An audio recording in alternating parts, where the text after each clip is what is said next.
సిద్ధంగా ఉండాల్సింది యంత్రాంగం. ఓటర్ లిస్టులు తయారుకునే మొన్ననే ఎన్నికలు నిర్వహించిన అనుభవం అధికారులకు ఉంది. మరి ప్రజలు సిద్ధంగా ఉన్నప్పుడు వాళ్ళు సిద్ధంగా లేరు అని అంటే ఆ రోజేదో ప్రజలు ఒకసారి ఓటేసి గెలిపించారు. గ్రామ పంచాయతీ ఎన్నికల తర్వాత మళ్ళీ గ్రామాల్లో రాజకీయాలు స్టార్ట్ అయిపోతాయి. మేము చెప్పినవి చేయలేము కాబట్టి చేయట్లేదు కాబట్టి అనేక మరి తప్పించుకునే మాటలు మాట్లాడుతున్నాం కాబట్టి ప్రజలు మనల్ని నిలదీస్తారు అని ప్రజల ముందుకు రావడానికి కూడా భయపడే పరిస్థితి కాంగ్రెస్ పార్టీకి వచ్చింది కాబట్టి ఈ రోజు గ్రామ పంచాయతీ ఎన్నికలు నిర్వహించలేదు.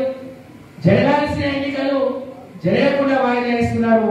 ఎప్పుడో జరిగిపోయిన మున్సిపల్ ఎలక్షన్ లో జిల్లా పరిషత్ ఎన్నికల్లో మాత్రం దొడ్డిదారిన దొంగదారిన మరి మనుషులను పశువులాగా కొని అవిశ్వాసాలు పెట్టి వాళ్ళు చేయించుకునే మరి జిక్కించుకునే ప్రయత్నం చేస్తున్నారు.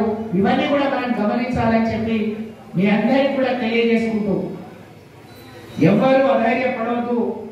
అందరం కూడా ఈరోజు పెద్దలు దయాకర్రావు గారు వారికి ఇన్నేళ్ళ అపార అనుభవం ఉంది. 40 ఏళ్లుగా మీ అందరి ఆశీర్వాదంతో ఆ రోజు వర్ధనపేట తర్వాత పాలకుర్తి ప్రజల ఆశీర్వాదంతో రాష్ట్రంలో మరి సీనియర్ టీవీ యాప్ వార్తల్ని క్షణాల్లో చదివే అవకాశం ఉంటుంది. ఒక న్యూస్ పేపర్, ఒక టెలివిజన్ ఛానల్ మీ చేతుల్లో ఎప్పుడు ఉంటాయి.